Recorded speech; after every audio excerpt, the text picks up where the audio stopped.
করার সুযোগ নেই। একটা বিষয় ক্লিয়ারলি জানতে চাই বা বলতে চাই, বাংলাদেশের সকল ভণ্ড মাজার পূজারীরা ইমান্ত, হিজবুত তাওহীদ ইমান্ত, কাদিয়ানীরা ইমান্ত। হিজবুত তাওহীদ তাদের অঙ্গীকারনামায়, মানে কাউকে সদস্য বানাতে গেলে 4 নম্বর পয়েন্টে তারা লিখেছে যে আমি এই প্রচলিত ইসলাম থেকে হিজরত করলাম, মানে কেউ সদস্য হতে গেলে এই অঙ্গীকার করতে হয় যে এই ইসলামের সাথে আমার কোনো সম্পর্ক নাই। দ্বিতীয়ত তারা ইসলামের প্রকৃত রূপরেখা বইয়ের 58 এবং 59 নম্বর পৃষ্ঠার মধ্যে লিখেছে যে আমরা এই মুসলিমদের সাথে কোনো ইবাদত করব না, ইবাদত করা ছেড়ে দিলাম।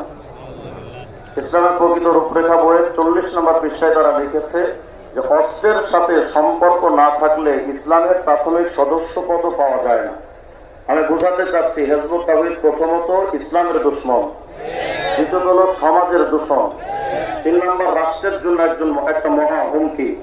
সুতরাং আমাদের ক্লিয়ার কাট কথা, আমি এত হেকমত বুঝি না, সুস্পষ্ট বক্তব্য হলো হিজবুত তাওহীদকে বাংলাদেশে নিষিদ্ধ করতে হবে।